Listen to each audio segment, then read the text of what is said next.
ఈ మార్గశిర మాసంలో తిరుప్పావై పారాయణం కూడా ప్రారంభిస్తూ ఉంటారు.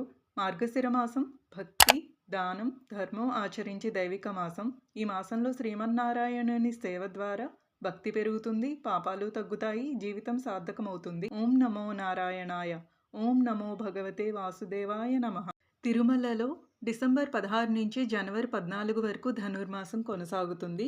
శ్రీవారి ఆలయంలో ప్రత్యేక ఏర్పాట్లయితే చేసున్నారన్నమాట. ఈ నెల రోజుల పాటు సుప్రభాత సేవ రద్దు చేయబడింది. సుప్రభాతం స్థానంలో తిరుప్పావై పాసురాలతో స్వామివారికి మేల్కొలుపు జరుగుతుంది. తిరుప్పావై ప్రవచనాలు దేశవ్యాప్తంగా 233 ఆలయాల్లో టీటీడీ ఆధ్వర్యంలో తిరుప్పావై ప్రవచనాలైతే నిర్వహించబడతాయి. ధనుర్మాసంలో భక్తి, ఆధ్యాత్మికత మరింత పెంపొందించుకుందాం.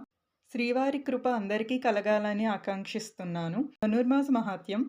వైష్ణవ సంప్రదాయంలో ధనుర్మాసం అత్యంత పవిత్రమైన మాసంగా భావించబడుతుంది. ఈ నెల రోజుల పాటు భక్తి శ్రద్ధలతో శ్రీ మహావిష్ణువును, ముఖ్యంగా వెంకటేశ్వర స్వామిని పూజిస్తే కోరిన కోరికలు నెరవేరుతాయని భక్తుల విశ్వాసం. అందుకే ఈ మాసమంతా దేశవ్యాప్తంగా ఉన్న విష్ణు ఆలయాల్లో ప్రత్యేక పూజలు నిర్వహిస్తూ ఉంటారన్నమాట.